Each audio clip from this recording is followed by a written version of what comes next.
यह प्रस्तुति neuroscientist Matthew walker की पुस्तक वाई वी स्लीप में उठाए गए विचारों पर आधारित एक स्वतंत्र हिंदी कमेंट्री है और सिंप्लीफाइड साइंटिफिक एक्सप्लेनेशन है। इस प्रस्तुति का उद्देश्य नींद के महत्व को समझना है। लगातार इंसोम्निया, अत्यधिक खर्राटे, सोते समय सांस रुकना, दिन में असामान्य नींद अथवा किसी अन्य स्लीप डिसऑर्डर की स्थिति में क्वालिफाइड मेडिकल प्रोफेशनल से सलाह लेना आवश्यक है। अब अपने कमरे की रोशनी थोड़ी कम कर दीजिए। अपने आसपास की आवाज़ों को धीरे धीरे पीछे जाने दीजिए, क्योंकि आज हम उस दुनिया में प्रवेश करने वाले हैं जहां आप हर रात जाते तो हैं, लेकिन जिसके रहस्य को शायद आपने कभी सचमुच समझा नहीं। कल्पना कीजिए आपके बैंक अकाउंट से हर दिन 8 घंटे गायब हो जाएं।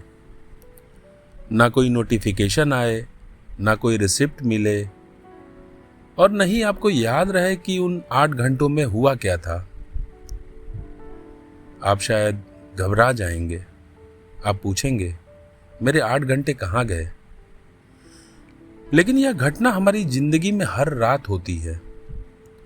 हम अपनी आंखें बंद करते हैं, दुनिया से कनेक्शन टूट जाता है, हमारा शरीर लगभग स्थिर हो जाता है, हमारा कॉन्शियस माइंड शांत पड़ जाता है और लगभग 8 घंटे बाद हम फिर से दुनिया में लौट आते हैं। हमें लगता है कि हम कुछ नहीं कर रहे थे, लेकिन सच्चाई बिल्कुल उल्टी है। जब आप सो रहे होते हैं, आपका मस्तिष्क निष्क्रिय नहीं होता। वह आपकी यादों को ऑर्गेनाइज कर रहा होता है, भावनाओं को प्रोसेस कर रहा होता है, बेकार इंफॉर्मेशन को छांट रहा होता है, शरीर के अनेक रिपेयर प्रोसेसेस को सपोर्ट कर रहा होता है और आने वाले दिन के लिए आपको तैयार कर रहा होता है। नींद जिंदगी से लिया गया ब्रेक नहीं, नींद जिंदगी को चलाने वाला इनविजिबल सिस्टम है। लेकिन आधुनिक दुनिया में एक अजीब बिलीफ पैदा कर दिया है। हमने बिजी रहने को अचीवमेंट मान लिया, देर रात तक जागने को डेडिकेशन मान लिया, 4 घंटे सोकर काम करने को स्ट्रेंथ मान लिया और आराम करने को लेजिनेस समझ लिया। आज लोग गर्व से कहते हैं, मैं सिर्फ 5 घंटे सोता हूं, मेरे पास सोने का टाइम नहीं है, वीकेंड में नींद पूरी कर लूंगा।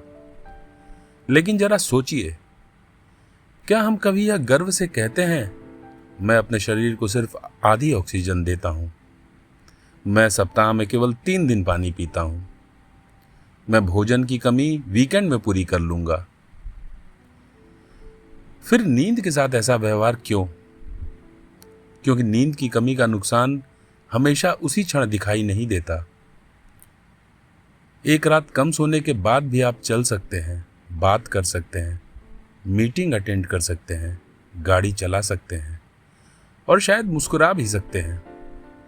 इसलिए आपको लगता है कि आप ठीक हैं, लेकिन हो सकता है आपका ब्रेन पूरी क्षमता से काम न कर रहा हो, आपकी इमोशनल रिएक्शंस बदल चुकी हो, आपकी लर्निंग कमजोर हो रही हो और आपका शरीर साइलेंटली स्ट्रेस में जा रहा हो। सबसे खतरनाक बात यह नहीं है कि नींद की कमी हमें कमजोर बनाती है। सबसे खतरनाक बात यह है कि नींद की कमी कई बार हमारी यह पहचानने की क्षमता भी कम कर देती है कि हम कमजोर हो चुके हैं। हम अपने रिड्यूस्ड वर्जन को ही नॉर्मल समझने लगते हैं। आज की इस यात्रा में हम जानेंगे नींद क्यों आती है, रात में हमारे ब्रेन के भीतर क्या होता है, REM और डीप स्लीप क्या है, सपने क्यों आते हैं, क्या नींद वास्तव में मेमोरीज को मजबूत बनाती है, क्यों कभी कभी एक प्रॉब्लम का सॉल्यूशन सुबह अपने आप दिखाई देने लगता है, और सबसे महत्वपूर्ण, क्या हम अपनी नींद को बेहतर बनाकर अपनी जिंदगी की क्वालिटी बदल सकते हैं? तो आइए उस दरवाजे को खोलते हैं जिसके पीछे आपकी जिंदगी का लगभग 1/3 हिस्सा छुपा हुआ है। मैथ्यू वॉकर और नींद की रहस्यमय दुनिया। मैथ्यू वॉकर एक न्यूरो साइंटिस्ट और स्लीप रिसर्चर हैं। वे यूनिवर्सिटी ऑफ कैलिफोर्निया बर्केले में न्यूरो साइंस और साइकोलॉजी से जुड़े रहे हैं और ह्यूमन स्लीप साइंस पर लंबे समय से रिसर्च करते आए हैं। लेकिन उनकी यात्रा की शुरुआत केवल इस सवाल से नहीं हुई थी कि लोगों को कितने घंटे सोना चाहिए। उनकी क्यूरियोसिटी कहीं अधिक गहरी थी। वे जानना चाहते थे नींद के दौरान ब्रेन में होने वाली इलेक्ट्रिकल एक्टिविटी हमारी मेमोरी, इमोशंस, लर्निंग और एजिंग को किस प्रकार प्रभावित करती है। जब हम जागते हुए किसी व्यक्ति को देखते हैं तो उसके बिहेवियर से बहुत कुछ समझ सकते हैं। वह कैसे बोलता है, कैसे सोचता है, कितनी जल्दी प्रतिक्रिया देता है, क्या याद रखता है और किस बात से डरता है। लेकिन नींद में इंसान चुप होता है, फिर भी उसके ब्रेन के भीतर अलग अलग इलेक्ट्रिकल रिदम्स चलते रहते हैं, मानो एक विशाल ऑर्केस्ट्रा हो जिसमें म्यूजिशियंस दिखाई नहीं देते, लेकिन उनका संगीत पूरे शरीर को प्रभावित करता रहता है। मैथ्यू वॉकर की पुस्तक वाई वी स्लीप 2017 में प्रकाशित हुई। पुस्तक का उद्देश्य केवल यह बताना नहीं था कि नींद अच्छी है, यह बात तो लगभग हर व्यक्ति जानता है। इस पुस्तक का बड़ा प्रश्न था, यदि नींद इतनी आवश्यक है तो प्रकृति ने इसे हमारे जीवन में क्यों बनाए रखा। इवोल्यूशन के दृष्टिकोण से नींद एक रिस्की बिहेवियर दिखाई देता है। जब कोई जीव सोता है वह भोजन नहीं खोज सकता, अपने साथी की तलाश नहीं कर सकता, अपने बच्चों की रक्षा नहीं कर सकता और खतरे का सामना भी पूरी जागरूकता से नहीं कर सकता। फिर भी लगभग हर जटिल जीव किसी न किसी रूप में रेस्ट या स्लीप जैसी अवस्था में जाता है। इसका अर्थ है नींद के भीतर कुछ इतना वैल्यूएबल होना चाहिए कि इवोल्यूशन के लिए उसकी वल्नरेबिलिटी का यह मूल्य स्वीकार कर लिया। पुस्तक 4 बड़े क्षेत्रों से होकर गुजरती है। पहला, नींद वास्तव में है क्या। दूसरा, नींद हमारे ब्रेन और बॉडी को क्या देती है। तीसरा, हम सपने क्यों देखते हैं। और चौथा, आधुनिक सोसाइटी में नींद के साथ क्या किया है। लेकिन इस पुस्तक की सबसे बड़ी शक्ति फैक्ट्स की संख्या नहीं है, इसकी सबसे बड़ी शक्ति पर्सपेक्टिव है। यह आपको नींद को एक पैसिव एक्टिविटी की तरह देखना बंद कराती है। नींद वह समय नहीं जब जिंदगी रुक जाती है। नींद वह समय है जब जिंदगी अपने बिखरे हुए हिस्सों को दोबारा जोड़ती है। नींद आती क्यों है। अभी इसी क्षण आपके भीतर 2 इनविजिबल फोर्सेस काम कर रही हैं। एक फोर्स आपको जगाए रखना चाहती है, दूसरी फोर्स आपको सोने की ओर खींच रही है। आपके पूरे स्लीप वेक पैटर्न को समझने के लिए इन दोनों फोर्सेस को समझना बहुत जरूरी है। पहली है सर्कैडियन रिदम, दूसरी है स्लीप प्रेशर। सर्कैडियन रिदम शरीर की अदृश्य घड़ी। सर्कैडियन रिदम आपके शरीर की लगभग 24 घंटे की इंटरनल टाइमिंग सिस्टम है। यह केवल यह तय नहीं करती कि आपको कब नींद आएगी, यह आपके शरीर के टेम्परेचर, कुछ हार्मोन्स, अलर्टनेस, डाइजेशन और अलग अलग बायोलॉजिकल फंक्शंस के टाइमिंग से भी जुड़ी होती है। मानो आपके मस्तिष्क के भीतर एक कंडक्टर बैठा हो जो हर ऑर्गन से कह रहा हो, अब जागने की तैयारी करो, अब एनर्जी बढ़ाओ, अब शरीर को धीमा करो, अब रात आने वाली है। यह इंटरनल क्लॉक केवल आपकी इच्छा से नहीं चलती। आप रात 2 बजे स्वयं से कह सकते हैं, मुझे बिल्कुल नींद नहीं आएगी, लेकिन आपका शरीर आपकी मोटिवेशनल स्पीच से प्रभावित नहीं होता। वह लाइट, डार्कनेस, रूटीन और इंटरनल बायोलॉजिकल सिग्नल्स को पढ़ता है। सुबह की नेचुरल लाइट आपके ब्रेन को संकेत देती है कि दिन शुरू हो गया है। रात का अंधेरा शरीर को धीरे धीरे स्लीप मोड की ओर बढ़ाने में मदद करता है। इसलिए रात में बहुत तेज लाइट, मोबाइल स्क्रीन, टेलीविजन और लगातार स्टिमुलेटिंग कंटेंट हमारे ब्रेन को कंफ्यूजिंग सिग्नल्स दे सकते हैं। हमारे कमरे में मिडनाइट हो चुकी है, लेकिन स्क्रीन पर सूरज जैसा प्रकाश चमक रहा होता है। शरीर पूछता है, क्या रात सच में आ गई है? और माइंड कहता है, बस एक रील और। वह एक रील कई बार 50 रील्स में बदल जाती है और आपकी बायोलॉजिकल क्लॉक आपकी स्क्रॉलिंग हैबिट से बहस करती रह जाती है। अब यहां एक इंपॉर्टेंट बात समझिए। सर्कैडियन रिदम का अर्थ केवल नींद की मात्रा नहीं, बल्कि नींद की टाइमिंग भी है। हर व्यक्ति का रिदम बिल्कुल एक जैसा नहीं होता। कुछ लोग नेचुरली सुबह अधिक अलर्ट रहते हैं, उन्हें सामान्य भाषा में मॉर्निंग टाइप कहा जा सकता है। कुछ लोग शाम या रात में अधिक एक्टिव महसूस करते हैं, उन्हें इवनिंग टाइप कहा जा सकता है। इसे कई बार क्रोनोटाइप कहा जाता है। लेकिन सोसाइटी अक्सर सभी लोगों से एक ही स्केड्यूल की उम्मीद करती है। सुबह जल्दी उठने वाले व्यक्ति को डिसिप्लिन्ड माना जाता है और देर से एनर्जेटिक होने वाले व्यक्ति को लेजी, जबकि रियलिटी अधिक कॉम्प्लेक्स है। आपकी हैबिट्स के साथ साथ जेनेटिक्स और एज भी आपके स्लीप टाइमिंग को प्रभावित कर सकते हैं। टीनेजर्स का बायोलॉजिकल रिदम अक्सर एडल्ट्स की तुलना में थोड़ा देर से शिफ्ट हो सकता है। इसलिए कई टीनेजर्स रात में जल्दी नहीं सो पाते, लेकिन सुबह स्कूल के लिए उन्हें जबरदस्ती उठा दिया जाता है। समस्या केवल एटीट्यूड की नहीं हो सकती। कई बार बायोलॉजी और टाइम टेबल एक दूसरे से लड़ रहे होते हैं। स्लीप प्रेशर, जागते रहने की कीमत, अब दूसरी फोर्स को समझते हैं। स्लीप प्रेशर, जिस क्षण आप सुबह जागते हैं उसी क्षण से आपके भीतर नींद का दबाव धीरे धीरे बढ़ना शुरू हो जाता है।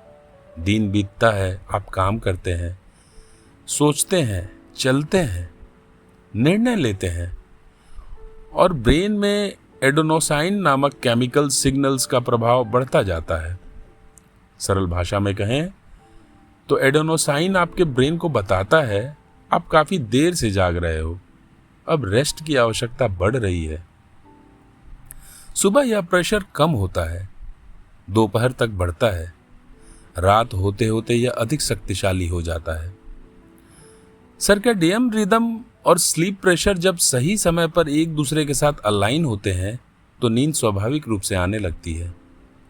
लेकिन फिर प्रवेश करती है कॉफी।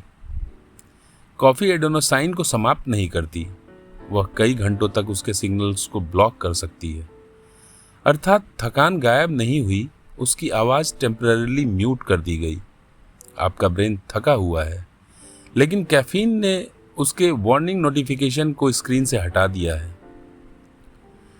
यही कारण है कि कुछ समय बाद कैफीन का प्रभाव कम होते ही आपको अचानक हैवी क्रैश महसूस हो सकता है। जो एडेनोसाइन बैकग्राउंड में जमा था वह फिर से अपना सिग्नल्स देने लगता है। यह कुछ ऐसा है जैसे आपने घर की घंटी बंद कर दी, बाहर खड़े लोग चले नहीं गए, वे केवल आपको सुनाई नहीं दे रहे थे। घंटी दोबारा चालू होती है तब आपको पता चलता है कि बाहर पूरी भीड़ जमा है। अलग अलग लोगों में कैफीन का इफेक्ट अलग हो सकता है। कुछ लोग शाम की कॉफी के बाद भी सो जाने का दावा करते हैं, लेकिन केवल सो जाना यह प्रूव नहीं करता कि स्लीप की पूरी क्वालिटी अनअफेक्टेड रही। दूसरी ओर कुछ लोग दोपहर के बाद कैफीन लेने पर भी रात में अलर्ट महसूस करते हैं। इसलिए अपने शरीर के रिस्पॉन्स को ऑब्जर्व करना जरूरी है। आपकी नींद को सुधारने का पहला कदम यह नहीं कि आप 10 कॉम्प्लिकेटेड रूल्स याद करें। पहला कदम अपने सिग्नल्स को पहचानना। आप कब नेचुरली स्लीपी होते हैं, आप कब सबसे अधिक अलर्ट रहते हैं, कौन सी आदत आपकी नींद को डिले करती है, किस समय की कॉफी रात तक आपका पीछा करती है। सेल्फ अवेयरनेस स्लीप इंप्रूवमेंट की फाउंडेशन है। रात में हमारा मस्तिष्क कहाँ जाता है? हम सामान्यतः नींद को एक सिंगल स्टेट मानते हैं। हम या तो जाग रहे हैं या सो रहे हैं, लेकिन स्लीप साइंस बताती है कि पूरी रात हमारा ब्रेन विभिन्न स्टेजेस से होकर गुजरता है। मुख्य रूप से दो बड़ी कैटेगरीज होती है, NREM स्लीप और REM स्लीप। NREM स्लीप का अर्थ है non rapid eye movement sleep और REM का अर्थ है रैपिड आई मूवमेंट स्लीप। एक सामान्य रात में हम इन दोनों फेजेस के बीच कई साइकिल्स से गुजरते हैं। एक साइकिल लगभग 80 से 100 मिनट के आसपास हो सकता है और अधिकांश लोगों में रात भर ऐसे कई साइकिल्स आते हैं, लेकिन प्रत्येक साइकिल बिल्कुल आइडेंटिकल नहीं होता। रात के शुरुआती हिस्से में डीप NREM स्लीप अधिक प्रोमिनेंट हो सकती है। रात के बाद के हिस्से में REM स्लीप का प्रोपोर्शन बढ़ सकता है। इसका अर्थ समझिए, यदि कोई व्यक्ति कहता है मैं 8 घंटे नहीं सो सकता इसलिए 4 घंटे सो लूंगा, आधी नींद तो मिल ही जाएगी, तो यह गणित इतना सरल नहीं है। रात के शुरुआती और अंतिम हिस्से में स्लीप आर्किटेक्चर अलग हो सकती है। समय कम करने पर केवल टोटल ड्यूरेशन ही नहीं घटती, किसी पर्टिकुलर स्टेज का बड़ा हिस्सा भी छूट सकता है। NREM स्टेज 1 सीमा रेखा, यह वह स्टेज है जहां आप जागने और सोने के बीच होते हैं। आपको लगता है कि आप अभी भी आसपास की कुछ आवाज़ें सुन सकते हैं। आपके थॉट्स धीरे धीरे टूटने लगते हैं। कभी कोई रैंडम इमेज आती है, कभी कोई अधूरा दृश्य, और कभी अचानक ऐसा लगता है जैसे आप गिर रहे हो। शरीर झटका खाता है, आप दोबारा जाग जाते हैं। यह वेकफुलनेस से स्लीप की सीमा है जिससे हम हर रात पार करते हैं। NREM स्टेज 2, बाहरी दुनिया की आवाज़ धीमी होने लगती है। अब आप वास्तविक नींद में प्रवेश कर चुके हैं। शरीर का टेम्परेचर कम होने लगता है, हार्ट रेट धीमी हो सकती है। ब्रेन बाहरी इन्वायरमेंट से अपना कनेक्शन कम करने लगता है। ब्रेन एक्टिविटी में कुछ विशेष पैटर्न दिखाई देते हैं जिन्हें स्लीप स्पिंडल्स जैसे नाम दिए गए हैं। आपके लिए यह केवल सो जाना है, लेकिन ब्रेन के लिए यह एक केयरफुली कोऑर्डिनेटेड ट्रांजिशन है। NREM स्टेज 3 डीप स्लीप, यह डीप स्लीप या स्लो वेव स्लीप है। ब्रेन वेव्स धीमी और शक्तिशाली रिदम में दिखाई दे सकती हैं। रात के शुरुआती हिस्सों में यह स्टेज अधिक मिलती है। किसी व्यक्ति को डीप स्लीप से जगाना अपेक्षाकृत कठिन हो सकता है और जागने के तुरंत बाद वह कुछ समय के लिए कंफ्यूज्ड या भारी महसूस कर सकता है। इसे स्लीप इनर्शिया से जोड़ा जा सकता है। डीप स्लीप को शरीर और ब्रेन की रिस्टोरेशन से जोड़ा जाता है। यही वह समय भी है जब ब्रेन नई इंफॉर्मेशन के साथ काम कर रहा होता है। दिन में आपने जो फैक्ट्स सीखे, जो नाम याद किए, जो घटनाएं अनुभव की, स्लीप उनके कंसोलिडेशन में भूमिका निभा सकती है। दिन में आपका ब्रेन एक क्राउडेड डेस्क जैसा हो जाता है। डॉक्यूमेंट्स इधर उधर पड़े हैं, कुछ जरूरी, कुछ बेकार, कुछ अधूरे। डीप स्लीप मानो उस डेस्क को ऑर्गेनाइज करने वाली रात की टीम हो। वो फाइल्स उठाती है, उनके लेबल्स देखती है और तय करती है कि क्या सुरक्षित रखना है, क्या मजबूत करना है और किस इंफॉर्मेशन को प्रायोरिटी देनी है। यह मेटाफॉर है, लेकिन मेमोरी के लिए स्लीप की भूमिका वास्तविक और महत्वपूर्ण है। REM स्लीप, जब शरीर शांत और मस्तिष्क सक्रिय होता है। फिर आता है REM स्लीप। इस स्टेज में ब्रेन एक्टिविटी के कुछ पैटर्न्स जागृत अवस्था से मिलते जुलते दिखाई दे सकते हैं। आंखें बंद पलकों के पीछे तेजी से मूव कर सकती हैं। इसी कारण इसे रैपिड आई मूवमेंट स्लीप कहा जाता है। ड्रीमिंग किसी भी स्लीप स्टेज में हो सकती है, लेकिन विविड, इमोशनल और नरेटिव ड्रीम्स अक्सर REM स्लीप से जुड़ी होती हैं। REM स्लीप के दौरान शरीर की कई वॉलेंट्री मसल्स टेम्पररीली बहुत रिलैक्स्ड या इनहिबिटेड रहती हैं, मानो ब्रेन ने बॉडी और ड्रीम के बीच सेफ्टी लॉक लगा दिया हो।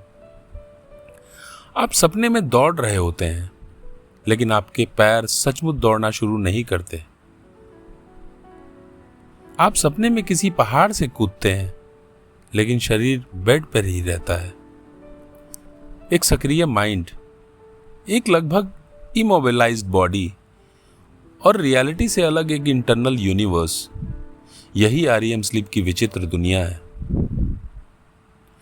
रात भर NREM और REM एक कंपटीशन नहीं करते, दोनों अलग रोल्स निभाते हुए एक दूसरे को कॉम्प्लीमेंट करते हैं। एक रात की अच्छी नींद कोई सिंगल इंग्रेडिएंट नहीं है, वह एक कंप्लीट रेसिपी है। यदि आप केवल एक स्टेज को महत्व देकर बाकी को इग्नोर करें तो पिक्चर अधूरी रह जाएगी। NIH के अनुसार स्लीप में REM और 3 NREM स्टेजेस होती हैं। साइकिल आमतौर पर 80 से 100 मिनट का होता है और रात में 4 से 6 साइकिल्स आ सकते हैं। नींद और मेमोरी का जादुई संबंध। NHLBI NIH। कल्पना कीजिए, कल आपकी एक महत्वपूर्ण परीक्षा है। आज आपको 50 नई बातें याद करनी है। आपके सामने 2 ऑप्शंस हैं। पहला, रात भर जागकर पढ़ते रहिए। दूसरा, समय पर पढ़ाई रोककर पर्याप्त नींद लीजिए। आधुनिक हसल कल्चर अक्सर पहले ऑप्शन की प्रशंसा करती है। रात भर जलती लाइट, टेबल पर कॉफी, आंखों के नीचे डार्क सर्कल्स और social media caption, hard work never स्लीप्स। लेकिन शायद हार्ड वर्क को भी सोना चाहिए, क्योंकि लर्निंग केवल इंफॉर्मेशन को ब्रेन में डालने का काम नहीं है। लर्निंग के कम से कम 2 महत्वपूर्ण हिस्से हैं। पहला, नई इंफॉर्मेशन को एक्वायर करना। दूसरा, उसे स्टेबलाइज और कंसोलिडेट करना। स्लीप दोनों प्रक्रियाओं में भूमिका निभाती है। सोने से पहले ब्रेन की तैयारी, जब आपने पर्याप्त नींद ली होती है तो अगले दिन नई इंफॉर्मेशन सीखने की कैपेसिटी बेहतर हो सकती है। एक रेस्टेड ब्रेन नई मेमोरीज के लिए अधिक प्रिपेयर्ड होता है। इसके विपरीत स्लीप डेप्रिवेशन लर्निंग और अटेंशन को प्रभावित कर सकती है। इसे एक इनबॉक्स की तरह समझिए। मान लीजिए आपके फ़ोन की स्टोरेज पूरी भर चुकी है। आप एक नई वीडियो रिकॉर्ड करना चाहते हैं, लेकिन मैसेज आता है स्टोरेज फुल। आपके पास कैमरा है, बैटरी है और इम्पोर्टेंट मोमेंट भी है, लेकिन नई फाइल सेव करने की जगह नहीं। कुछ रिसर्चर्स हिपोकैम्पस को नई मेमोरीज के लिए टेम्पररी रिसीविंग स्टेशन से जोड़ते हैं। जब स्लीप अपर्याप्त होती है तो लर्निंग सिस्टम कम इफेक्टिव हो सकता है। आप लेक्चर्स में बैठे हैं, आंखें खुली हैं, टीचर बोल रहा है, लेकिन इंफॉर्मेशन टिक नहीं रही। कई बार समस्या इंटेलिजेंस की नहीं होती, समस्या एग्जॉस्टेड ब्रेन की होती है। सीखने के बाद स्लीप। अब मान लीजिए आपने कुछ नया सीख लिया। क्या इंफॉर्मेशन तुरंत अस्थायी मेमोरी बन गई? जरूरी नहीं। नई मेमोरीज शुरुआत में फ्रेजाइल हो सकती हैं। स्लीप के दौरान ब्रेन उन मेमोरीज को स्टेबलाइज और रीऑर्गेनाइज करने में सहायता कर सकता है। इसलिए आपने कभी अनुभव किया होगा, रात में पढ़ी हुई कोई चीज सुबह अधिक क्लियर लगती है, या कोई म्यूजिकल पैटर्न, कोई स्पीच, कोई प्रेजेंटेशन एक रात सोने के बाद अधिक नेचुरल महसूस होती है। आपने सोते समय कॉन्शियस प्रैक्टिस नहीं की, फिर भी परफॉर्मेंस में सब्टल इंप्रूवमेंट आ सकता है। मानो स्लीप आपकी मेहनत को ओवरनाइट इंटरेस्ट देती हो। आपने दिन में जो डिपॉजिट किया, रात उसे ऑर्गेनाइज करके वापस देती है। केवल फैक्ट्स नहीं, स्किल भी। मेमोरी केवल नाम और डेट्स की नहीं होती। Cycling, typing, musical instrument, sports movement और किसी फिजिकल स्किल की प्रैक्टिस भी मेमोरी का रूप है। जब कोई म्यूजिशियन एक डिफिकल्ट सीक्वेंस प्रैक्टिस करता है, शुरुआत में उसकी उंगलियां अटकती हैं। कुछ समय बाद वह प्रैक्टिस रोक देता है। अगले दिन वही सीक्वेंस अनएक्सपेक्टेडली स्मूथ महसूस हो सकता है। इसे केवल मोटिवेशन से एक्सप्लेन नहीं किया जा सकता। स्लीप मोटर लर्निंग और स्किल कंसोलिडेशन में भी योगदान दे सकती है। इसका अर्थ यह नहीं कि बिना प्रैक्टिस के सोते रहिए और एक्सपर्ट बन जाइए। स्लीप प्रैक्टिस का रिप्लेसमेंट नहीं है, स्लीप प्रैक्टिस की पार्टनर है। दिन का फोकस्ड एफर्ट और रात का बायोलॉजिकल प्रोसेसिंग मिलकर मास्टरी की दिशा बनाते हैं। भूलना भी आवश्यक है। हम सामान्यतः मेमोरी को केवल याद रखने के लिए जोड़ते हैं, लेकिन क्या होगा यदि ब्रेन हर छोटी डिटेल को हमेशा के लिए सेव कर ले? आज आपके सड़क पर कितनी गाड़ियां देखी, किस व्यक्ति ने किस रंग की शर्ट पहनी थी, आपके फोन के स्क्रीन पर कितने छोटे आइकन्स थे, किस दुकान पर कौन सा एडवर्टीजमेंट लगा था। यदि हर डिटेल परमानेंट मेमोरी बन जाए तो आपका माइंड यूजलेस इंफॉर्मेशन से भर जाएगा। इसलिए इंटेलिजेंट मेमोरी सिस्टम को केवल याद रखना नहीं, भूलना भी आना चाहिए। ब्रेन को सिग्नल और नॉइज अलग करना पड़ता है। क्या इंपॉर्टेंट है, क्या रिपीटेड है, क्या इमोशनल है, क्या फ्यूचर में काम आ सकता है और क्या छोड़ देना चाहिए। स्लीप इस सिलेक्शन और रीऑर्गेनाइजेशन की प्रक्रिया से जुड़ी होती है। कभी कभी भूलना कमजोरी नहीं, भूलना मेंटल क्लैरिटी की कीमत है। क्रिएटिविटी दो दूर के विचारों का मिलना। मेमोरी का सबसे फैसिनेटिंग पक्ष केवल स्टोरेज नहीं, कनेक्शन है। क्रिएटिविटी कई बार एक बिल्कुल नया विचार पैदा करना नहीं होती। क्रिएटिविटी अक्सर दो पुराने विचारों के बीच नया कनेक्शन देखना होती है। एक साइंटिस्ट को दो अलग एक्सपेरिमेंट्स के बीच रिलेशन दिखाई देता है। एक राइटर को दो अलग एक्सपीरियंसेस को कहानी में जोड़ देता है। एक एंटरप्रेन्योर दो सामान्य सर्विसेज को मिलकर नया प्रोडक्ट बना देता है। एक म्यूजिशियन पुराने सुरों से नया इमोशन बना देता है। स्लीप के दौरान ब्रेन मेमोरीज को रिजिड फाइल्स की तरह केवल लॉक नहीं करता, वह उनके बीच संबंधों को रीऑर्गेनाइज कर सकता है। यही कारण हो सकता है कि कुछ प्रॉब्लम्स का सॉल्यूशन सुबह अधिक साफ दिखाई देता है। रात में आपने कहा था यह इम्पॉसिबल है, सुबह आप उठे और अचानक लगा रुकिए, इसे ऐसे भी किया जा सकता है। इंग्लिश में एक फ्रेज है, स्लीप ऑन इट, अर्थात किसी बड़े डिसीजंस को तुरंत लेने की जगह उस पर एक रात सो जाइए। यह केवल कल्चरल विजडम नहीं है, इसके पीछे एक प्रैक्टिकल इंसाइट है। थका हुआ ब्रेन नैरो और रिएक्टिव सोच सकता है। रेस्टेड ब्रेन प्रॉब्लम को ब्रॉडर पर्सपेक्टिव में देख सकता है। अगली बार जब आप किसी प्रॉब्लम में फंसे तो केवल हार्डर मत सोचिए। कभी कभी बेहतर सॉल्यूशन के लिए ब्रेन को साइलेंस और स्लीप भी दीजिए।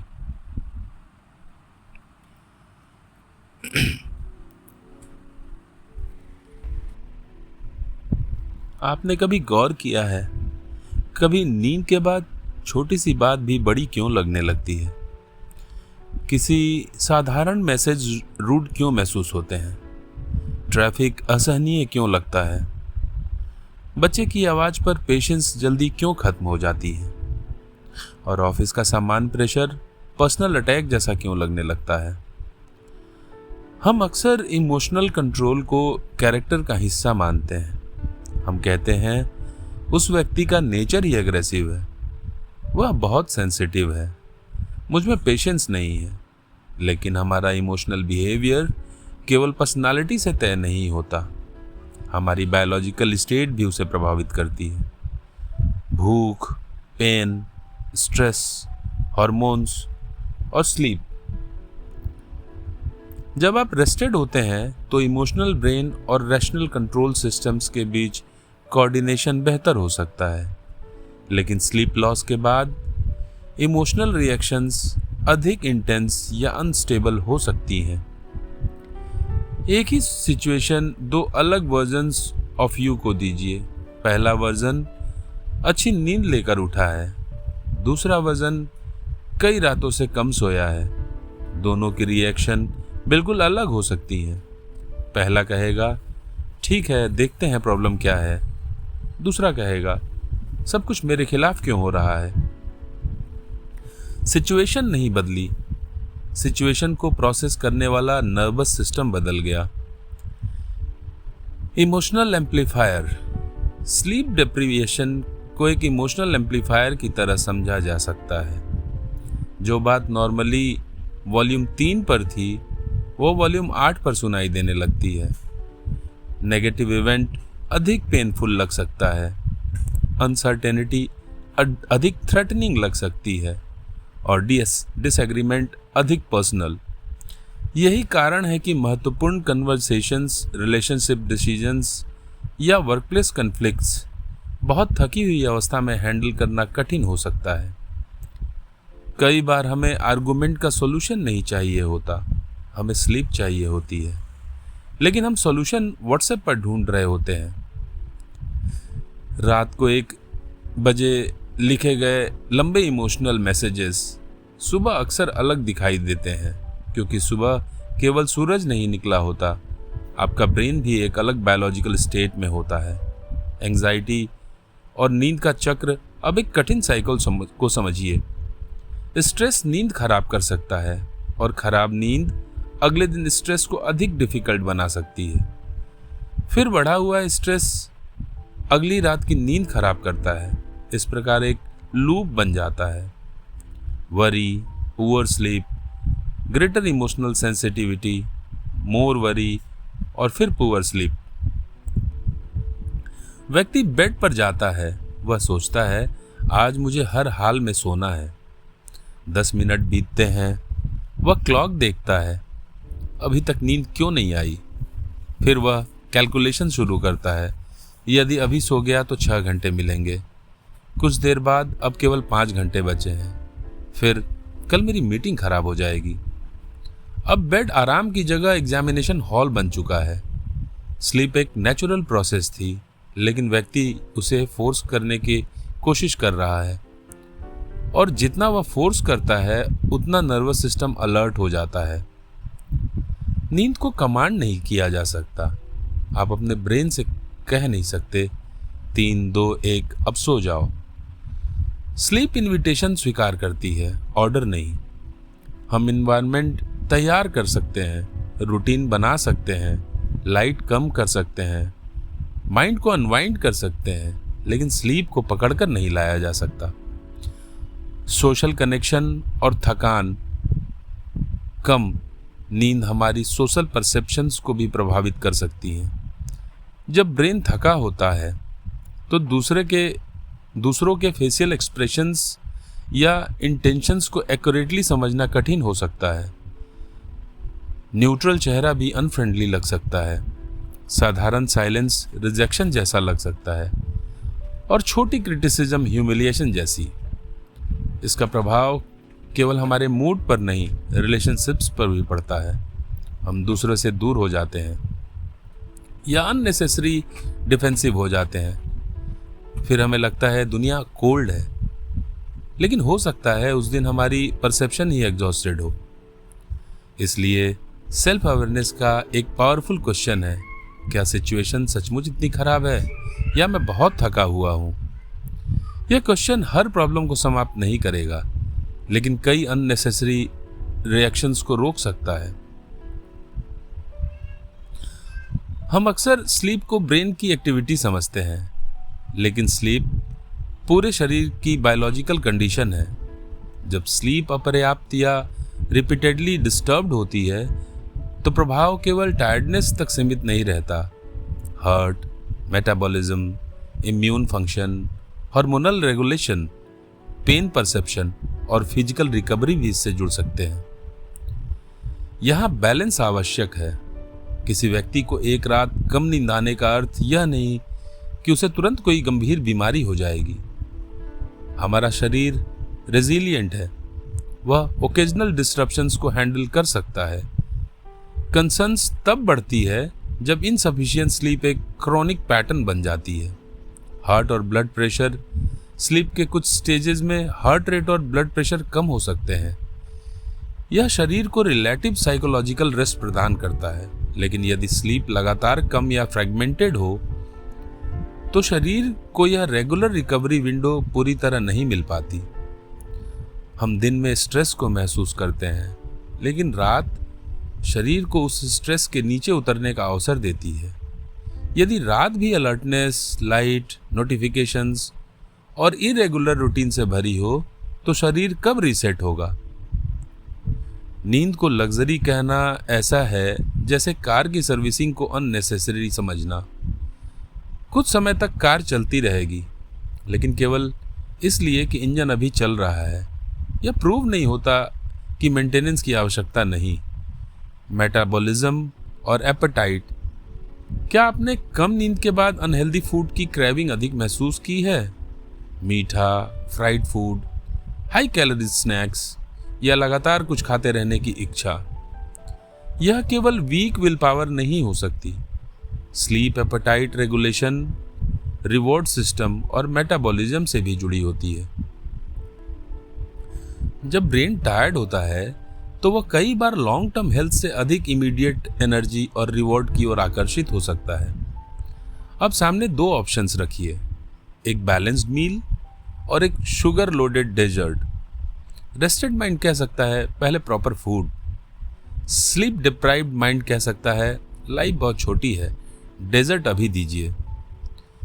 फिर व्यक्ति स्वयं को ब्लेम करता है, मुझ में डिसिप्लिन नहीं। लेकिन डिसिप्लिन भी बायोलॉजिकल एनर्जी मांगता है। सेल्फ कंट्रोल कोई अनलिमिटेड स्पिरिचुअल पावर नहीं, वो ब्रेन फंक्शन है और ब्रेन को स्लीप चाहिए। इम्यूनिटी, हमारा इम्यून सिस्टम शरीर की रक्षा व्यवस्था है। वह वायरसेस, बैक्टीरिया और एबनॉर्मल सेलुलर चेंजेस से निपटने के लिए अनेक कॉम्प्लेक्स प्रोसेसेस का उपयोग करता है। स्लीप और इम्यून फंक्शन के बीच टू वे रिलेशनशिप होता है। इलनेस के दौरान हमें अधिक नींद आ सकती है और पर्याप्त स्लीप इम्यून फंक्शनिंग को सपोर्ट कर सकती है। क्या आपने नोटिस किया है, बीमारी के दौरान शरीर ऑटोमेटिकली आपको स्लो कर देता है। एनर्जी कम, आंखें भारी, काम में इंटरेस्ट कम और बेड की ओर आकर्षण अधिक। शायद शरीर कह रहा होता है इस समय प्रोडक्टिविटी नहीं, रिकवरी प्रायोरिटी है। लेकिन आधुनिक व्यक्ति फीवर में भी लैपटॉप खोल लेता है, फिर गर्व से कहता है मैंने छुट्टी नहीं ली।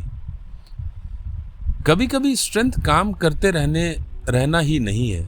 स्ट्रेंथ यह स्वीकार करना है कि शरीर को रिपेयर का समय चाहिए। पेन और स्लीप का संबंध भी सर्कुलर हो सकता है। पेन नींद को डिस्टर्ब कर सकता है और पुअर स्लीप पेन सेंसिटिविटी को बढ़ा सकती है।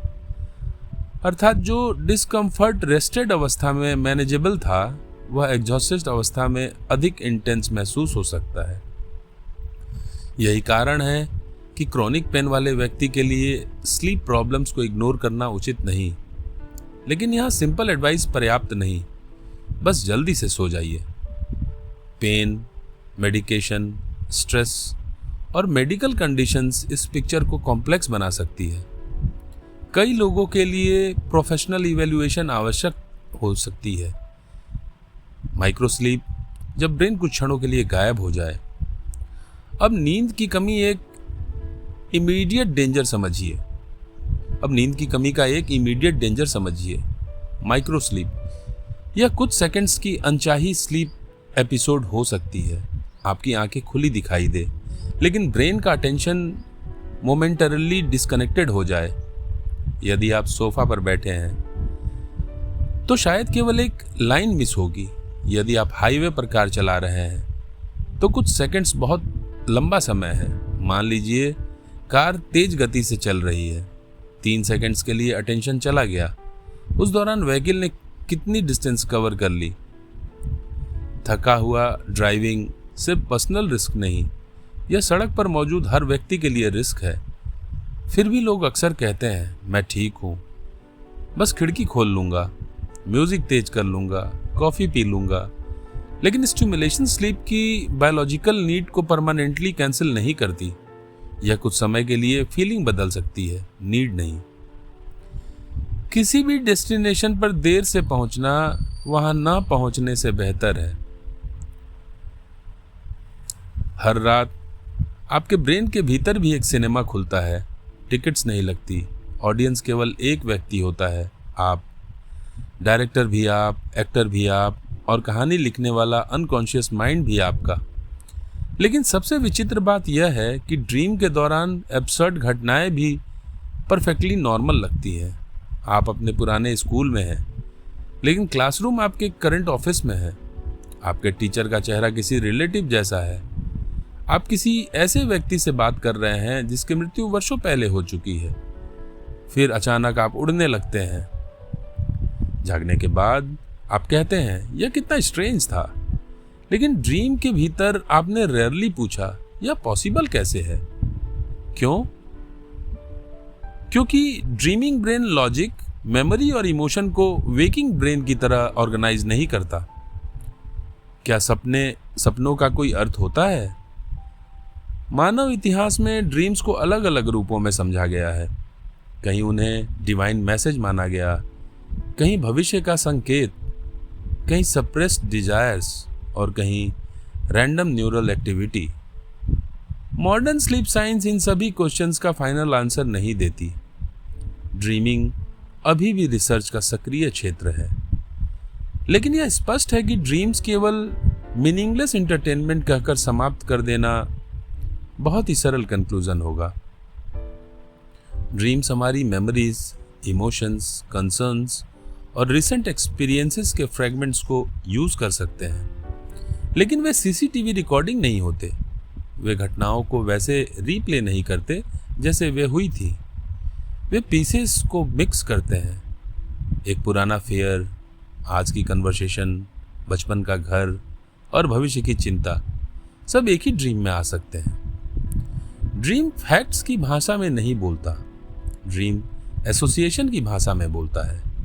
इमोशनल प्रोसेसिंग, REM स्लीप को इमोशनल मेमोरीज की प्रोसेसिंग से जोड़ा गया है। एक पावरफुल आइडिया यह है कि स्लीप पेनफुल एक्सपीरियंस की फैक्चुअल मेमोरी को बनाए रखते हुए उससे जुड़ी हर इमोशनल इंटेंसिटी को समय के साथ बदलने में सहायता कर सकती है। सरल भाषा में घटना याद रहती है, लेकिन उसका इमोशनल स्टिंग धीरे धीरे कम हो सकता है। आप किसी डिफिकल्ट इवेंट से गुजरे, उस रात आप सोए, फिर अगली रात, फिर कई रातें। समय के साथ घटना नहीं बदलती, लेकिन उसके साथ आपका रिलेशनशिप बदल सकता है। यही हीलिंग का एक रूप है। हम कहते हैं टाइम हील्स, लेकिन शायद टाइम अकेला नहीं। उस समय के भीतर आने वाली अनेक रातें और उन रातों की स्लीप भी इमोशनल एडेप्टेशन में आपका हिस्सा निभाती हैं। नाइटमेयर और फियर, लेकिन सभी ड्रीम्स हीलिंग नहीं लगते। नाइटमेयर्स हमें डिस्टर्ब कर सकती है। कभी हम एक ही फ्राइटनिंग ड्रीम बार बार देखते हैं, कभी कोई ट्रॉमेटिक मेमोरी ड्रीम में वापस आती रहती है। ऐसी स्थिति में व्यक्ति स्लीप से ही डरने लगता है। वह देर तक जागता है क्योंकि आंखें बंद करते ही वही दृश्य लौट सकता है। यह केवल इमेजिनेशन की कमजोरी नहीं, persistent nightmares, trauma related sleep problems और PTSD कॉम्प्लेक्स कंडीशंस हैं। इनके लिए केवल पॉजिटिव थिंकिंग पर्याप्त नहीं हो सकती। प्रोफेशनल, साइकोलॉजिकल या मेडिकल सपोर्ट की आवश्यकता पड़ सकती है। ड्रीमिंग माइंड रूल्स तोड़ता है। वह दूर की मेमोरीज को जोड़ सकता है, अनयूजुअल कनेक्शंस बना सकता है और रियलिटी की बाउंड्रीज को टेम्परेरीली डिसॉल्व कर सकता है। यही कारण है कि ड्रीम्स को क्रिएटिविटी से जोड़कर देखा गया है। कई आर्टिस्ट्स, साइंटिस्ट्स और राइटर्स ने ड्रीम्स से इंस्पिरेशन मिलने की बात कही है, लेकिन इसका अर्थ यह नहीं है कि हर ड्रीम एक हिडन मास्टरपीस है। अधिकांश ड्रीम्स कंफ्यूजिंग हो सकते हैं, फिर भी ड्रीमिंग स्टेट हमें एक लेसन देती है। ब्रेन केवल इंफॉर्मेशन रिकॉर्डर नहीं, वह स्टोरी टेलर भी है। वह फ्रेगमेंट्स से वर्ड्स बना सकता है। दिन में आप रियलिटी को देखते हैं, रात में ब्रेन रियलिटी के रिहर्सल नहीं करता, वह रियलिटी के इंग्रेडिएंट्स से कुछ नया बनाता है। हम ड्रीम्स क्यों भूल जाते हैं? आपने सपना देखा, जागते ही वह क्लियर था। आपने सोचा मैं इसे कभी नहीं भूलूंगा। 2 मिनट बाद आधी कहानी गायब। 10 मिनट बाद केवल एक इमेज बची। दोपहर तक कुछ भी याद नहीं। ड्रीम मेमोरी फ्रेजाइल हो सकती है। जागने के बाद एक्सटर्नल वर्ल्ड तुरंत अटेंशन ले लेती है। अलार्म, फोन, मैसेजेस, काम, और रूटीन।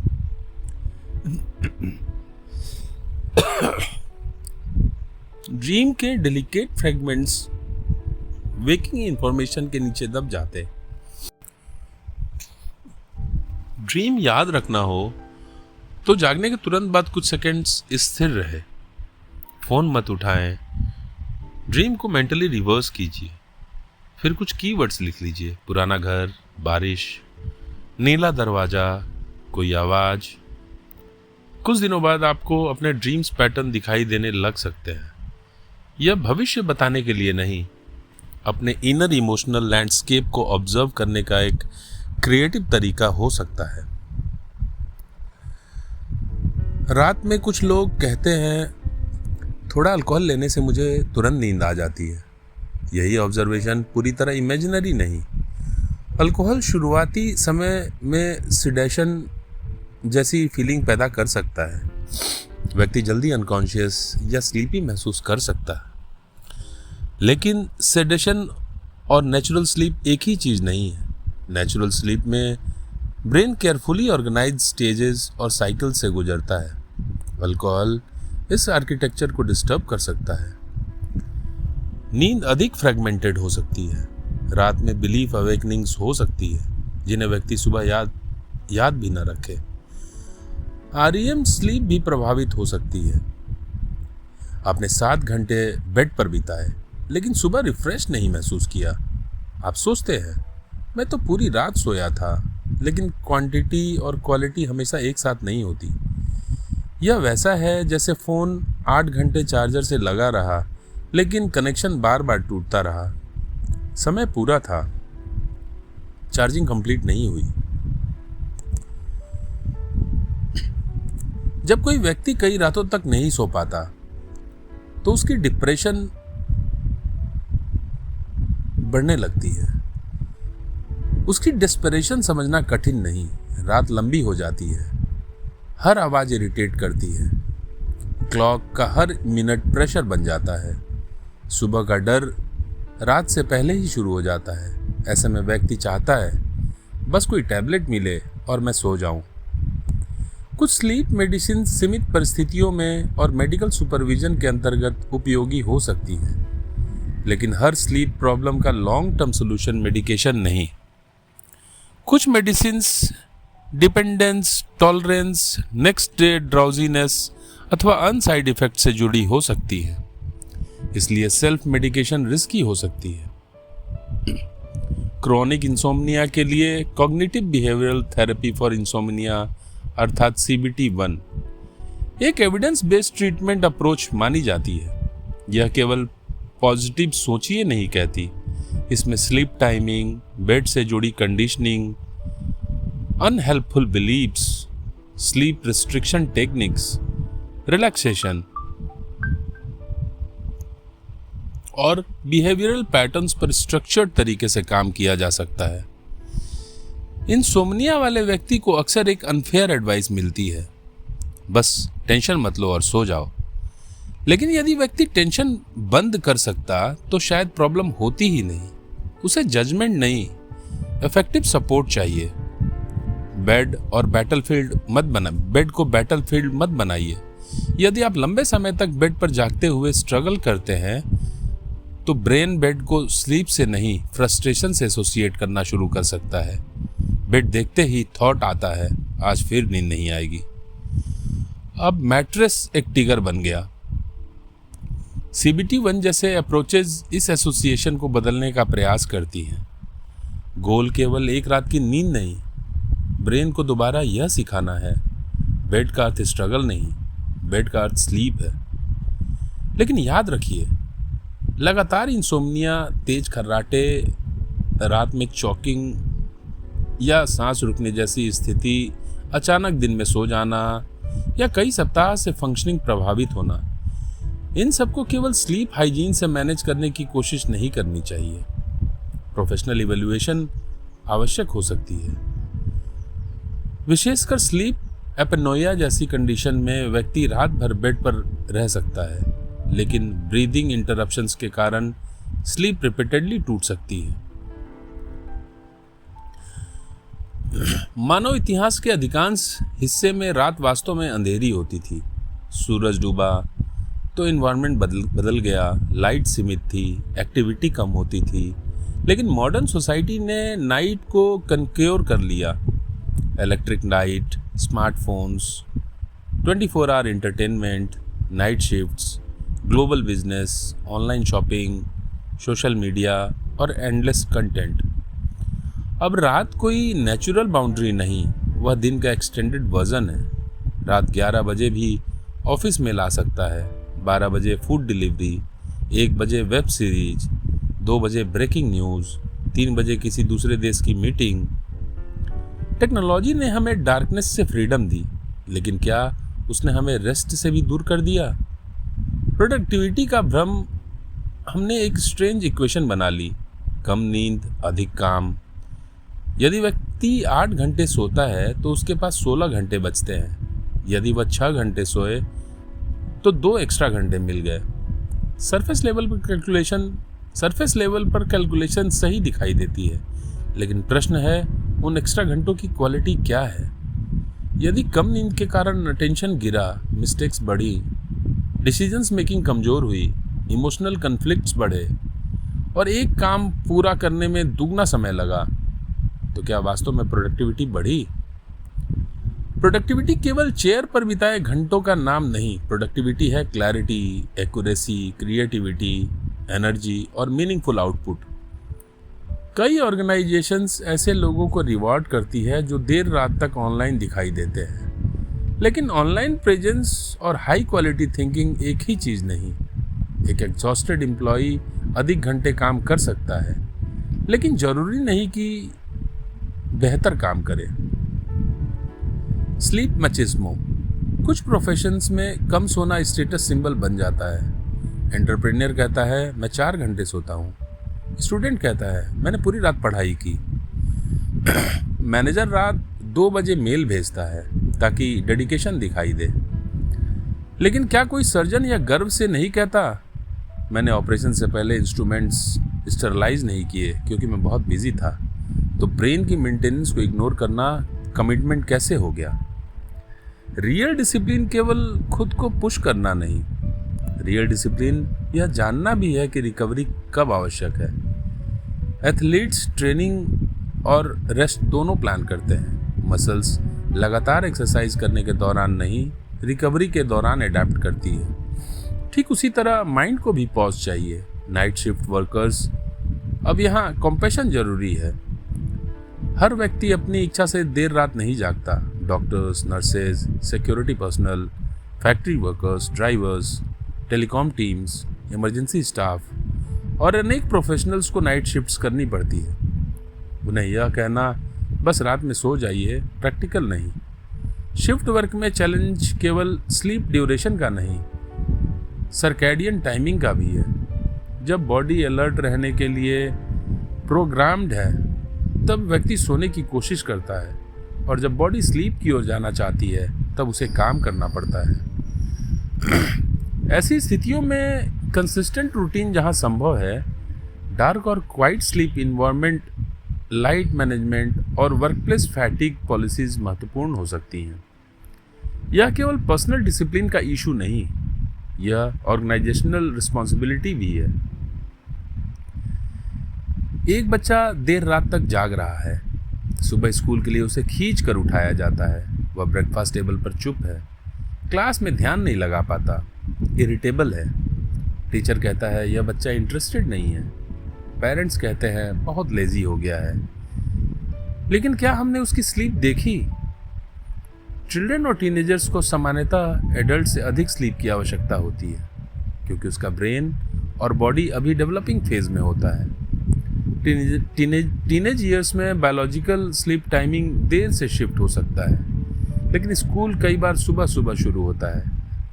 रिजल्ट रात में नेचुरली देर से नींद और सुबह फोर्स्ड अवेकनिंग। यह केवल स्केड्यूल मिसमैच नहीं, यह लर्निंग, मूड और अटेंशन पर प्रभाव डाल सकता है। फिर हम टीनेजर को दोष देते हैं, फ़ोन छोड़ो। कई बार फ़ोन सचमुच प्रॉब्लम का हिस्सा है, लेकिन केवल फ़ोन छीन लेना सोल्यूशन नहीं। Family routine, homework load, school timing, evening light, stress और सोशल प्रेशर्स भी महत्वपूर्ण हैं। सोते हुए बच्चे को देखकर कभी किसी छोटे बच्चे को सोते हुए देखिए। दिन भर वह दौड़ा, गिरा, हंसा, रोया, नई बातें सीखी, नए शब्द सुने और सैकड़ों सेंसेशंस अनुभव किए। रात में वह शांत है, लेकिन उसका डेवलपिंग ब्रेन शायद दिन की दुनिया को ऑर्गेनाइज कर रहा है। स्लीप चाइल्डहुड से अलग कोई खाली समय नहीं। स्लीप चाइल्डहुड डेवलपमेंट का हिस्सा है। इसलिए बच्चों की नींद को पनिशमेंट या बार्गेनिंग टूल की तरह ट्रीट करना उचित नहीं। होमवर्क पूरा नहीं किया तो देर तक जगो। आज छुट्टी है पर पूरी रात स्क्रीन देखो। दिन में सो गया तो रात में जो होगा देखा जाएगा। रूटीन इम्परफेक्ट हो सकता है। हर फैमिली की परिस्थितियां अलग होती हैं, लेकिन ब्रॉडर मैसेज स्पष्ट है। बच्चे की नींद उसके बिहेवियर से अलग नहीं। कई बार बिहेवियर स्लीप का रिफ्लेक्शन होता है। बचपन में हम गहरी नींद में चले जाते थे। आसपास शादी का बैंड बज रहा हो, फिर भी बच्चे सो सकते हैं। लेकिन उम्र बढ़ने के साथ नींद बदल सकती है। कई ओल्डर एडल्ट्स कहते हैं पहले जैसी नींद नहीं आती। रात में बार बार आँख खुल जाती है। बहुत सुबह नींद टूट जाती है। एजिंग के साथ स्लीप आर्किटेक्चर और सर्कैडियन टाइमिंग में चेंजेस आ सकते हैं। डीप स्लीप कम हो सकती है। स्लीप अधिक फ्रैगमेंटेड हो सकती है। लेकिन यह मान लेना कि ओल्डर एडल्ट्स को नींद की आवश्यकता ही नहीं, सही नहीं। नीड और एबिलिटी एक ही चीज नहीं। किसी वृद्ध व्यक्ति को कम डीप स्लीप मिल रही है, इसका अर्थ यह नहीं कि डीप स्लीप उसके लिए आवश्यक नहीं। यह वैसा है जैसे एजिंग के साथ विजन कमजोर हो जाए और हम कहें अब उन्हें देखने की जरूरत कम है। Medical conditions, pain, medications, frequent urination, breathing problems और रिड्यूस्ड डे टाइम एक्टिविटी भी स्लीप को प्रभावित कर सकते हैं। इसलिए बुजुर्ग व्यक्ति की पुअर स्लीप को केवल एज का नॉर्मल हिस्सा कहकर इग्नोर नहीं करना चाहिए। मेमोरी, एजिंग और स्लीप एजिंग के साथ मेमोरी चेंजेस कॉमन हो सकती हैं। साथ ही डीप स्लीप पैटर्न्स में भी बदलाव आता है। रिसर्चर्स स्लीप और एजिंग ब्रेन के संबंध को समझने का प्रयास कर रहे हैं, लेकिन यहाँ सावधानी जरूरी है। पुअर स्लीप देखकर स्वयं डायग्नोसिस नहीं करना चाहिए। Occasional forgetting, normal ageing, stress, medications, depression, sleep disorder और न्यूरोलॉजिकल कंडीशंस, इन सबके सिम्टम्स ओवरलैप कर सकते हैं। साइंस हमें जागरूक बनाती है। साइंस हमें डराने के लिए नहीं। यदि स्लीप या मेमोरी में सिग्निफिकेंट चेंजेस हों तो सही कदम पैनिक नहीं, प्रोफेशनल असेसमेंट है। अब प्रश्न आता है, हम करें क्या? क्या अच्छी नींद के लिए एक्सपेंसिव गैजेट्स चाहिए? Smart mattress, sleep tracker, special supplement या किसी कॉम्प्लिकेटेड बायोहैकिंग रूटीन की आवश्यकता है? कई बार सबसे इफेक्टिव फाउंडेशंस सरप्राइजिंगली सिंपल होती हैं। सिंपल का अर्थ हमेशा इजी नहीं, लेकिन शुरुआत फाउंडेशन से होनी चाहिए। पहला, एक कंसिस्टेंट स्केड्यूल बनाइए। हर दिन लगभग समय समय पर सोना और उठना बॉडी क्लॉक को स्टेबिलिटी दे सकता है। वीकेंड पर टाइमिंग बहुत अधिक बदलने से मंडे मॉर्निंग कठिन हो सकती है। मान लीजिए आप वीकडेज में रात 11 बजे सोते हैं, लेकिन सैटरडे को सुबह 4 बजे, फिर संडे को दोपहर में उठते हैं। आप कहीं ट्रैवल नहीं गए, फिर भी बॉडी को मिनी जेट लग जाए जैसा अनुभव हो सकता है। परफेक्ट स्केड्यूल हमेशा पॉसिबल नहीं, लेकिन ब्रॉड कंसिस्टेंसी हेल्पफुल हो सकती है। विशेष रूप से वेकअप टाइम को रिलेटिवली स्टेबल रखना अनेक लोगों के लिए यूजफुल एंकर बन सकता है।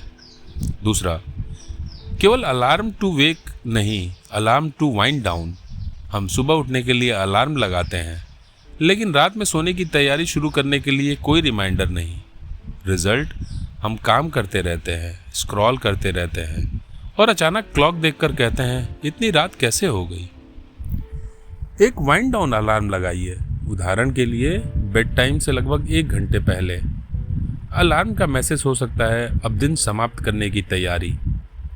इसका अर्थ उसी क्षण बेड पर जाना नहीं, इसका अर्थ है लाइट्स कम करना, काम बंद करना, अगले दिन की चिंता पेपर पर लिखना और स्टिमुलेशन धीरे धीरे घटाना।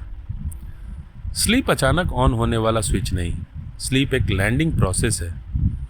प्लेन सीधे आसमान से रनवे पर नहीं गिरता, वह धीरे धीरे एल्टीट्यूड कम करता है और ब्रेन को भी लैंडिंग चाहिए। तीसरा, मॉर्निंग लाइट को प्राथमिकता दीजिए। सुबह natural outdoor light body clock के लिए पावरफुल सिग्नल है। कर्टेन खोलना यूजफुल है, लेकिन जहां प्रैक्टिकल और सेफ हो, कुछ समय बाहर की नेचुरल लाइट अधिक इफेक्टिव सिग्नल दे सकती है।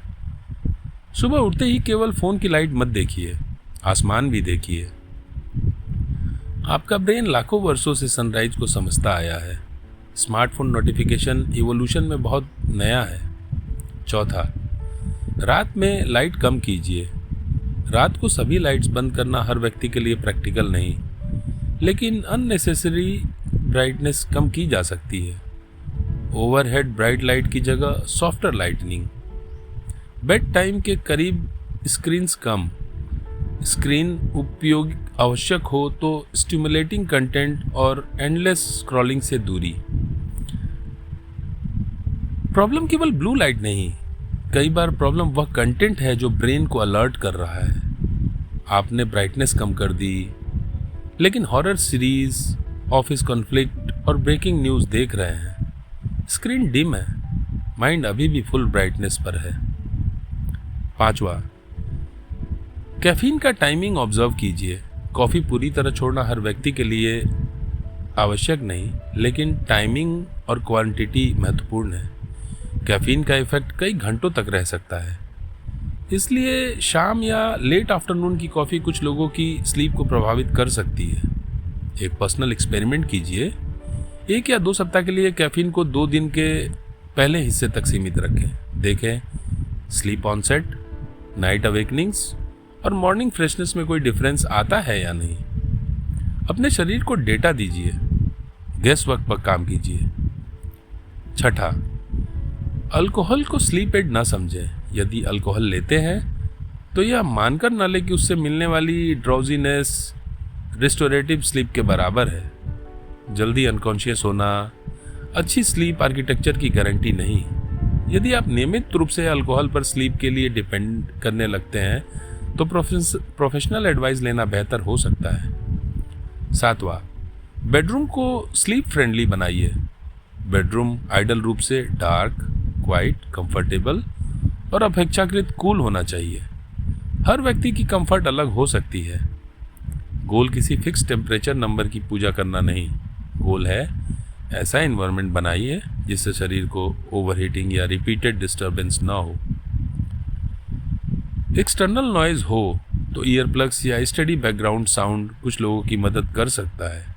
लाइट हो तो कर्टेन या आई मास्क, लेकिन सेफ्टी हमेशा प्रायोरिटी रहे। आठवां, क्लॉक वॉचिंग कम कीजिए। रात में बार बार समय देखना एंग्जाइटी बढ़ा सकता है। अब 5 घंटे बचे, अब 4 घंटे, अब 3 घंटे। यह कैलकुलेशन स्लीप नहीं लाती, यह प्रेशर बढ़ाती है। क्लॉक को ऐसी पोजीशन में रखें जहां वह लगातार दिखाई न दे।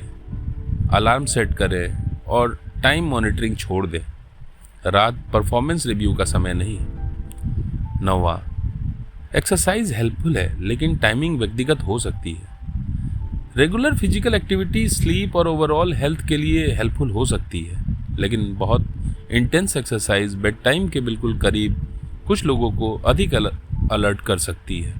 अपने रिस्पॉन्स को ऑब्जर्व करें और याद रखिए, एक दिन एक्सरसाइज ना होने पर स्लीप के लिए स्वयं को पनिश मत कीजिए। हेल्थ परफेक्शन का प्रोजेक्ट नहीं, कंसिस्टेंसी का प्रोसेस है। 10वां, बेड पर केवल स्लीप की दिशा बनाइए। यदि bed office, cinema, dining table और सोशल मीडिया स्टेशन बन जाए तो ब्रेन के लिए बेड का मीनिंग मिक्स्ड हो जाता है। जहां प्रैक्टिकल हो, काम और इंटेंस स्क्रीन यूज को बेड से अलग रखें। ब्रेन एसोसिएशन से सीखता है। आप चाहते हैं कि बेड देखकर ब्रेन कहे अब स्लीप, न कि अब ईमेल चेक करनी है। 11वां, माइंड को खाली करने के लिए पेपर का उपयोग करें। कई बार लोग बेड पर जाते ही अगले दिन की प्लानिंग शुरू कर देते हैं। मीटिंग, पेमेंट, बच्चे का स्कूल, ऑफिस मेल। यह काम भूलना नहीं। बेड टाइम से पहले वरी लिस्ट या टुमारो लिस्ट लिख लीजिए। ब्रेन को सिग्नल दीजिए, इन्फॉर्मेशन सुरक्षित है, इसे अभी याद रखने की आवश्यकता नहीं। नोटबुक आपका एक्सटर्नल मेमोरी सिस्टम बन सकती है। 12वां, नींद ना आए तो स्वयं से युद्ध मत कीजिए। कभी कभी रूटीन सही होने के बाद भी नींद नहीं आएगी, यह नॉर्मल है। एक खराब रात देखकर पैनिक करने से अगली रात का प्रेशर बढ़ सकता है। अपने आप से कहिए, आज स्लीप परफेक्ट नहीं है, लेकिन मेरा शरीर स्लीप करना जानता है, मैं उसे अवसर दे रहा हूँ। यदि लंबे समय तक जागते हुए फ्रस्ट्रेशन बढ़ रही है तो कुछ क्लिनिकल अप्रोचेज बेड से थोड़ी देर उठकर डिम लाइट में शांत एक्टिविटी करने की सलाह देती है, और स्लीपीनेस लौटने पर बेड पर वापस जाने की। लेकिन क्रोनिक इंसोम्निया में पर्सनलाइज्ड CBT-1 गाइडेंस अधिक उपयुक्त हो सकती है। स्मार्ट वॉच कहती है आपने 6 घंटे 42 मिनट स्लीप ली। डीप स्लीप 1 घंटा 6 मिनट, REM 1 घंटा 28 मिनट, स्लीप स्कोर 67। अब स्क्रीन देखते हैं और परेशान हो जाते हैं। मेरी डीप स्लीप कम क्यों है? कल स्कोर 72 था। क्या मेरा ब्रेन रिकवर नहीं हो रहा? कंज्यूमर स्लीप ट्रैकर्स पैटर्न समझने में यूजफुल हो सकते हैं। वे bed time consistency, approximate duration, heart rate और मूवमेंट जैसी इंफॉर्मेशन दे सकते हैं, लेकिन वे मेडिकल स्लीप स्टडी का परफेक्ट रिप्लेसमेंट नहीं। स्लीप स्टेजेस की एग्जैक्ट मेजरमेंट कॉम्प्लेक्स होती है। Clinical sleep studies brain waves, eye movements और अन्य सिग्नल्स का उपयोग कर सकती हैं। रिस्ट डिवाइस इनडायरेक्ट एस्टिमेट्स बनाता है। डेटा यूजफुल है जब वह बिहेवियर इंप्रूव करे। डेटा हार्मफुल हो सकता है जब वह एंग्जाइटी का नया सोर्स बन जाए। यदि ट्रैकर कहता है कि आपकी स्लीप खराब थी लेकिन आप रिफ्रेश्ड महसूस कर रहे हैं, तो केवल स्कोर के कारण पूरे दिन स्वयं को एग्जॉस्टेड घोषित मत कीजिए। और यदि ट्रैकर कहता है कि सब परफेक्ट है लेकिन आप लगातार टायर्ड हैं, तो स्कोर को मेडिकल ट्रूथ मत मानिए, टेक्नोलॉजी असिस्टेंस मानिए, अथॉरिटी नहीं। मान लीजिए आपने मंडे से फ्राइडे तक रोज 5 घंटे नींद ली, सैटरडे को 10 घंटे सो गए। क्या पूरा स्लीप डेप्थ समाप्त? उत्तर सिंपल यस या नो नहीं। एक्स्ट्रा स्लीप आपको बेहतर महसूस करा सकती है। कुछ लॉस स्लीप की रिकवरी भी हो सकती है, लेकिन यह मान लेना कि weekend sleep chronic weekdays deprivation के सभी इफेक्ट्स को परफेक्टली इरेज कर देगी, उचित नहीं। एक प्रैक्टिकल एनालॉजी देखिए। यदि आप 5 दिन तक शरीर को पर्याप्त पानी न दें और सैटरडे को बहुत अधिक पानी पी लें, तो यह आइडिया स्ट्रेटेजी नहीं। रिकवरी हेल्पफुल है, प्रिवेंशन अधिक रिलायबल है। वीकेंड रेस्ट को गिल्ट के साथ मत देखिए, लेकिन उसे वीकली स्लीप डेप्रीवेशन का परमानेंट लाइसेंस भी मत मानिए।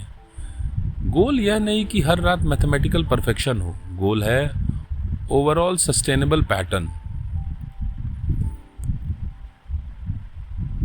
बुक डिस्कशंस में अक्सर 8 घंटे का नंबर सुनाई देता है, लेकिन साइंस को स्लोगन में बदलना रिस्की हो सकता है। Adult sleep need individual variation रखती है। मेजर स्लीप ऑर्गेनाइजेशन सामान्यतः एडल्ट्स के लिए नियमित रूप से कम 7 घंटे की रिकमेंडेशन देती है। कुछ लोगों को 8 या 9 घंटे के करीब आवश्यकता होती है। कुछ लोगों की फंक्शनिंग 7 घंटे के आसपास ठीक हो सकती है। Age, health, genetics, pregnancy, workload और स्लीप क्वालिटी जैसे फैक्टर्स जरूरत को प्रभावित कर सकते हैं। इसलिए प्रश्न केवल मैं कितने घंटे बेड पर था नहीं, प्रश्न यह भी है, क्या मैं दिन में अलर्ट हूँ? क्या मुझे बिना इच्छा के नींद आती है? क्या मैं छुट्टी के दिन कई घंटे अधिक सोता हूँ? क्या अलार्म के बिना कभी फ्रेश उठता हूँ? क्या मेरा मूड और कंसंट्रेशन स्टेबल है? क्या मैं ड्राइविंग के दौरान स्लीपी होता हूँ? नंबर्स गाइड है, आपका फंक्शनिंग भी एविडेंस है। लेकिन यह भी याद रखें, क्रॉनिकली स्लीप डिप्राइव्ड व्यक्ति अपनी इम्पेयरमेंट को अंडर एस्टिमेट कर सकता है। इसलिए मैं 5 घंटे में बिल्कुल फाइन हूँ, हमेशा रिलायबल प्रूफ नहीं। स्लीप इम्प्रूवमेंट की जर्नी में एक पैराडॉक्स है। जितना हम परफेक्ट स्लीप के पीछे भागते हैं, कभी कभी स्लीप उतनी दूर हो जाती है। टेम्परेचर चेक करते हैं, हर आवाज़ रोकते हैं, हर मिनट कैलकुलेट करते हैं और बेड पर परीक्षा देने पहुंच जाते हैं। अच्छी स्लीप हाइजीन हेल्पफुल है, लेकिन स्लीप ऑब्सेशन नई एंग्जाइटी बन सकती है। एक रात खराब होना नॉर्मल है। ट्रैवल, स्ट्रेस, बच्चे की तबीयत, ऑफिस डेडलाइन, नॉइज या बिना किसी स्पष्ट कारण के भी स्लीप डिस्टर्ब हो सकती है। हेल्दी स्लीपर वह नहीं जिसकी हर रात परफेक्ट हो। हेल्दी स्लीपर वह भी हो सकता है जो ओकेजनल बैड नाइट के बाद पैनिक नहीं करता और अगले दिन रूटीन पर लौट आता है। आप मशीन नहीं, आप लिविंग ऑर्गेनिज्म हैं, वेरिएशन फेलियर नहीं। आज रात जब आप बेड पर जाएंगे तो बाहर से शायद कुछ एक्स्ट्रा ऑर्डिनरी नहीं दिखाई देगा। कमरा वही होगा, तकिया वही होगा, दीवारें वही। आप आंखें बंद करेंगे और धीरे धीरे बाहरी दुनिया पीछे छूट जाएगी, लेकिन भीतर एक यात्रा शुरू होगी। आपका ब्रेन जागने से स्लीप की सीमा पार करेगा। लाइट स्लीप आएगी, फिर डीप रिदम्स, फिर ड्रीम्स, फिर साइकिल बदलेगा, फिर एक और साइकिल। आपकी मेमोरीज रीऑर्गेनाइज होंगी, इमोशंस को प्रोसेसिंग का समय मिलेगा, बॉडी अपने अनेक मेंटेनेंस फंक्शंस में व्यस्त होगी और सुबह आप केवल जागेंगे नहीं, आपका एक नया बायोलॉजिकल वर्जन दुनिया में लौटेगा। शायद यही कारण है कि एक अच्छी रात के बाद वही जिंदगी थोड़ी आसान लगती है। प्रॉब्लम अभी भी मौजूद है, लेकिन माइंड अधिक क्लियर है। दर्द अभी भी है, लेकिन सहने की क्षमता बेहतर है। काम उतना ही है, लेकिन एनर्जी अलग है। दुनिया वही है, लेकिन उसे देखने वाला ब्रेन रेस्टेड है। हम पूरी दुनिया स्वयं को बेहतर बनाने की कोशिश करते हैं। हम पूरी जिंदगी स्वयं को बेहतर बनाने की कोशिश करते हैं। नई बुक्स पढ़ते हैं, कोर्सेज करते हैं, प्रोडक्टिविटी टेक्निक सीखते हैं, मोटिवेशनल वीडियोस देखते हैं, डाइट बदलते हैं, एक्सरसाइज शुरू करते हैं। लेकिन कई बार हम उस फाउंडेशन को इग्नोर कर देते हैं जिस पर लर्निंग, मोटिवेशन, इमोशनल बैलेंस और फिजिकल रिकवरी खड़े होते हैं। नींद आपको कमज़ोर नहीं बनाती, नींद आपको कल की दुनिया के लिए तैयार करती है। रेस्ट एम्बिशन का अपोजिट नहीं, रेस्ट सस्टेनेबल एम्बिशन की कंडीशन है। आपका शरीर कोई मशीन नहीं जिसे लगातार चलाते रहना है। आपका ब्रेन कोई एंडलेस सर्वर नहीं जिसे कभी शटडाउन की आवश्यकता ना हो।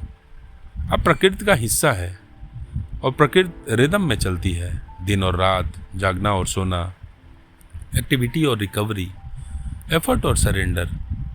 कभी सूरज से पूछिए, वह हर शाम क्यों डूब जाता है? क्या उसकी रोशनी समाप्त हो गई? नहीं, वह लौटने की तैयारी कर रहा है। शायद आपको हर रात हारकर नहीं, लौटने के लिए सोना है। आज रात जब आप लाइट बंद करें तो यह मत सोचिए कि आपका दिन समाप्त हो रहा है। सोचिए आपका ब्रेन उस दिन को कंप्लीट करने जा रहा है। अपने फ़ोन को कुछ दूरी पर रखिए, कमरे को शांत कीजिए, अपने अधूरे कामों से कहिए कल मिलेंगे, अपनी चिंताओं से कहिए तुम्हें अभी सॉल्व करना आवश्यक नहीं, और स्वयं से कहिए मुझे हर क्षण प्रोडक्टिव होने की आवश्यकता नहीं, मुझे रेस्ट का अधिकार है। मेरा शरीर स्लीप करना जानता है, मैं उसे समय दे रहा हूं। क्योंकि शायद एक बेहतर जिंदगी की शुरुआत किसी और चीज को हासिल करने से नहीं, बल्कि हर रात स्वयं को कुछ समय के लिए छोड़ देने से होती है। और जब सुबह आपकी आंख खुले तो केवल यह मत पूछिए आज मुझे क्या करना है। एक क्षण रुककर यह भी पूछिए, क्या मैंने अपने उस साइलेंट पार्टनर को पर्याप्त समय दिया जो पूरी रात मुझे दोबारा बनाने में लगा था? वह साइलेंट पार्टनर है आपकी नींद। अच्छी नींद केवल आपकी रात नहीं बदलती, वह आपके अगले दिन का बिहेवियर बदल सकती है। आपके डिसीजंस, आपकी लर्निंग, आपका पेशेंस, आपकी क्रिएटिविटी और कभी कभी आपके जीवन को देखने का पूरा पर्सपेक्टिव। इसलिए आज रात दुनिया को थोड़ी देर के लिए प्रतीक्षा करने दीजिए। नोटिफिकेशंस कल भी होंगे, काम कल भी रहेगा, लेकिन यह रात दोबारा लौट कर नहीं आएगी। अपनी आंखें बंद कीजिए, गहरी सांस लीजिए और उस रहस्यमय दुनिया में उतर जाइए जहां साइलेंस के भीतर आपका ब्रेन आपकी जिंदगी की कहानी को व्यवस्थित कर रहा है।